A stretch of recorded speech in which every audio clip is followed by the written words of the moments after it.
Hello, hello, hello. This is Elle Army. Welcome to Hippie in the City. I'm joined today by me. This is another solo episode.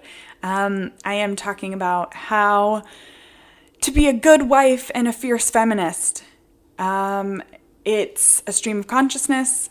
It's how I'm feeling right now, and I hope you enjoy it. It's something I think a lot about. It's something I talk to a lot of my female friends about, my fellow wives, my fiancés, all of the women in my life.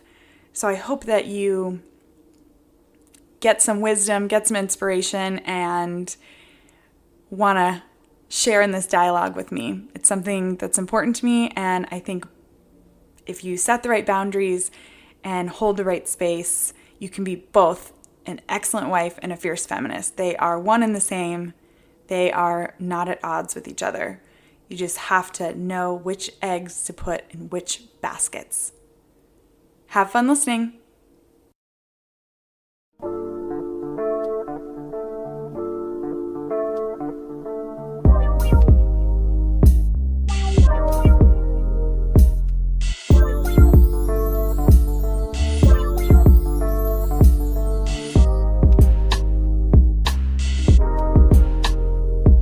This week, I want to talk about being a good wife and also being a fierce feminist. Whoa.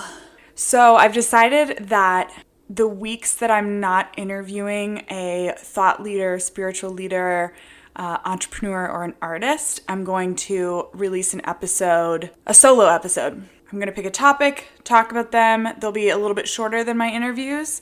But you can look forward to an episode every Thursday at 3 p.m. Woo!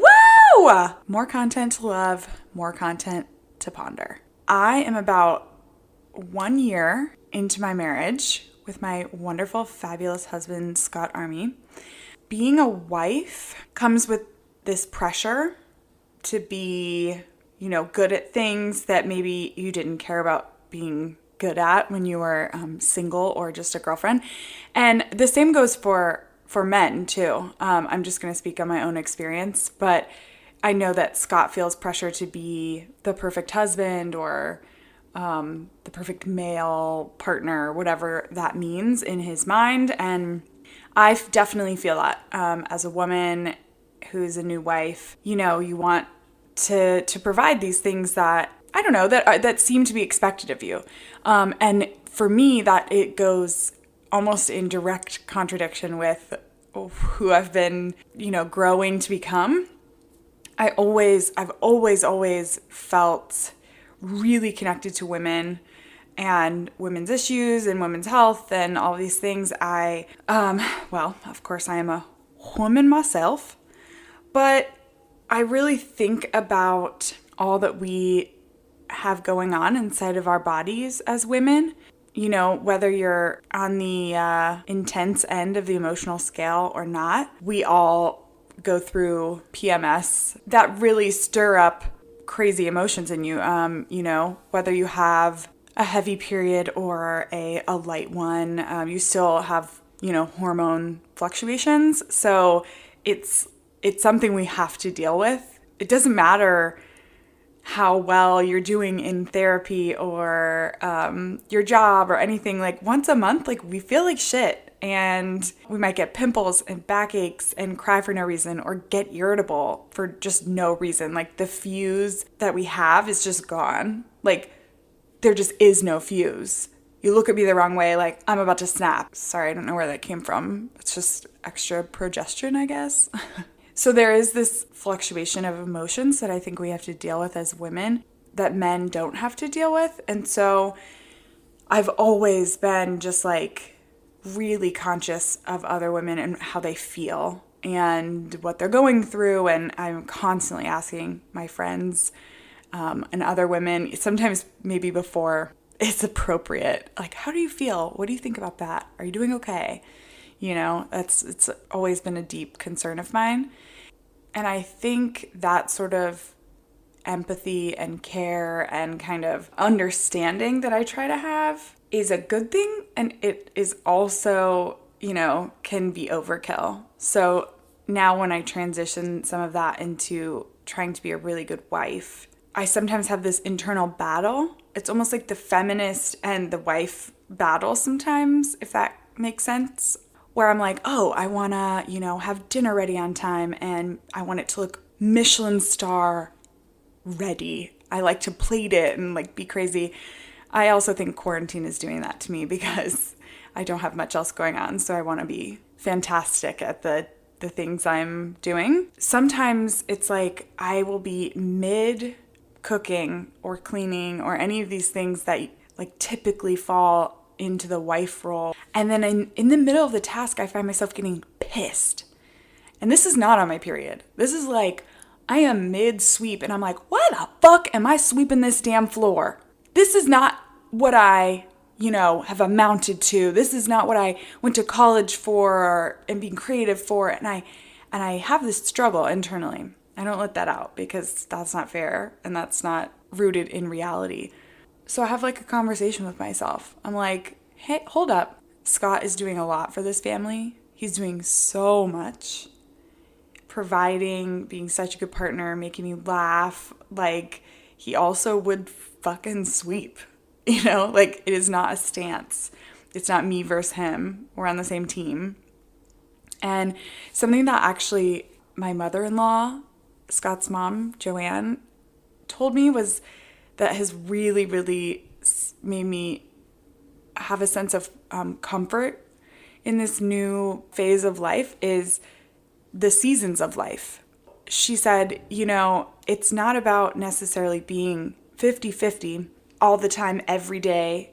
It's about the seasons of life. Sometimes he's going to be working and being the breadwinner, and you might be, taking care of the house, but that means you're the CEO of the house, And then she was like, our roles have flipped. Who knew? He's going to be taking up cooking and cleaning and really enjoying it. So I've really adopted that philosophy because I was really hell-bent on 50-50 day in, day out. And that's still true in how we communicate with each other, in how we value each other, in the respect we have for one another, in how much we both empower each other. But when it comes to mundane things like money and chores, like that's going to flip because hopefully your life is long, your marriage is long, your partnerships, your friendships, all of this stuff. And so it's not about getting frustrated with one another and keeping tabs and keeping score and trying to kind of, me versus him. Take a deep breath. Realize that fighting for women's issues, taking care of women, taking care of yourself is one job, and making money or chores or taking care of the home are other jobs.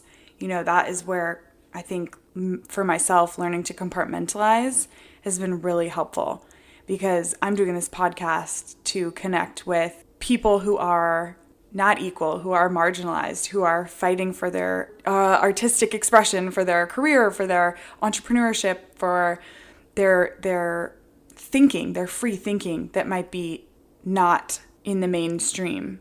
This is my contribution, and I don't put my own wants and needs second.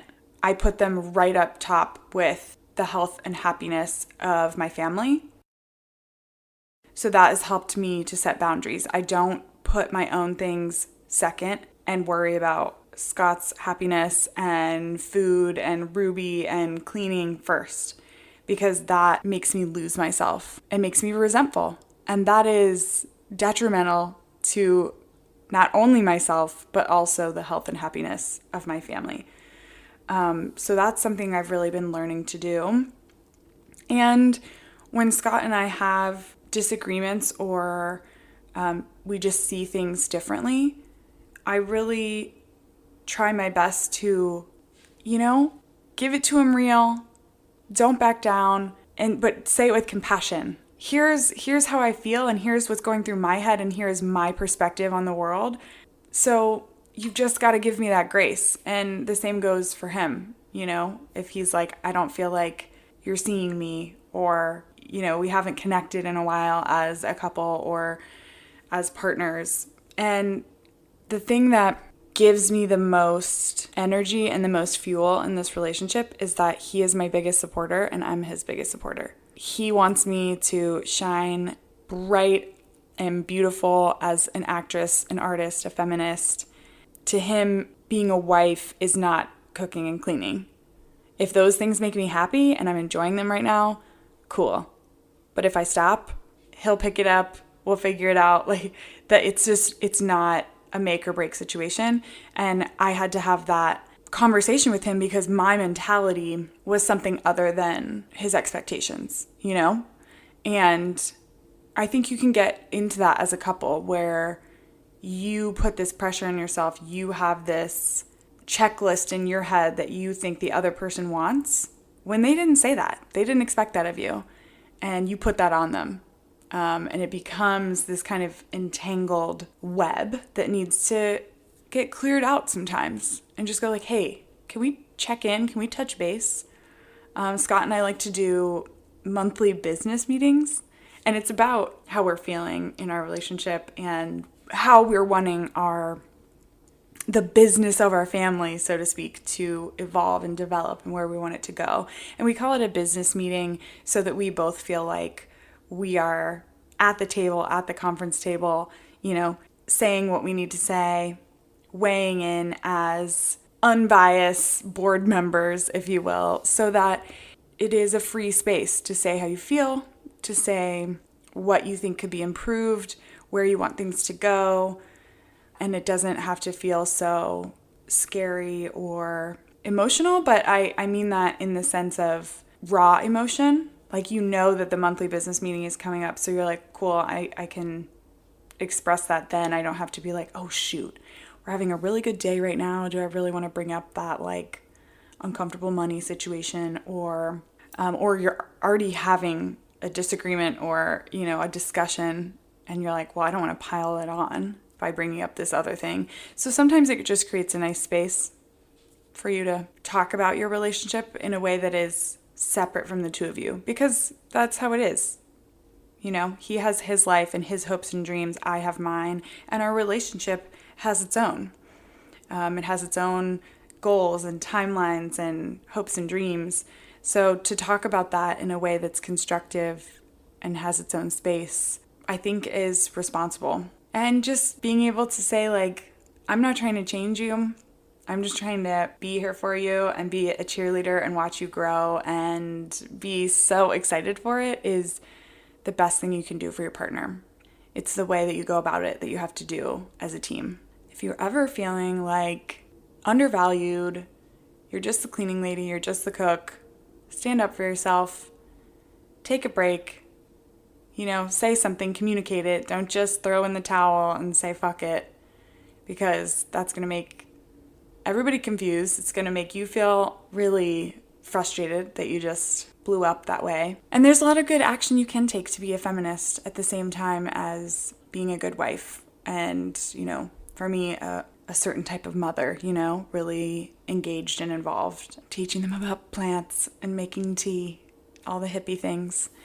But I did have a notion in my head that, like, I will not be a stay-at-home mom. That's, I think, a young girl's fantasy, You can be all of the things at once. It's not either or. It's not, if I'm making dinner for my husband, I'm somehow not standing up for my fellow woman.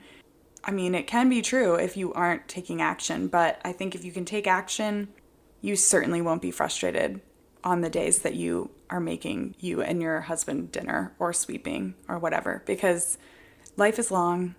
There are seasons of life, and one day you're both going to look like Ted Danson, and you're both going to be in diapers, and he will have swept and made you dinner, and you will have made money and called the shots. I think if we can look at it in that perspective, we can lead from love, we can be fierce feminists, and we can cook a mean fucking dinner. Boom. Let me know what you think in the comments, if this is crazy, if this is polarizing, if you hate it, if you love it. I want to hear all your thoughts. I love the conversation. I love the open dialogue. If you love our podcast as much as we love you, please subscribe. Spotify, you can hit the follow button, and on Apple Podcasts, you can click the 3 dots on the right and click subscribe. Because numbers matter, people. We live in the Matrix. Also, if you'd like to support us so we can aim to run ad-free episodes, go to anchor.fm/L-army/support. That's anchor.fm/ELLE-ARMY/SUPPORT. Peace and love.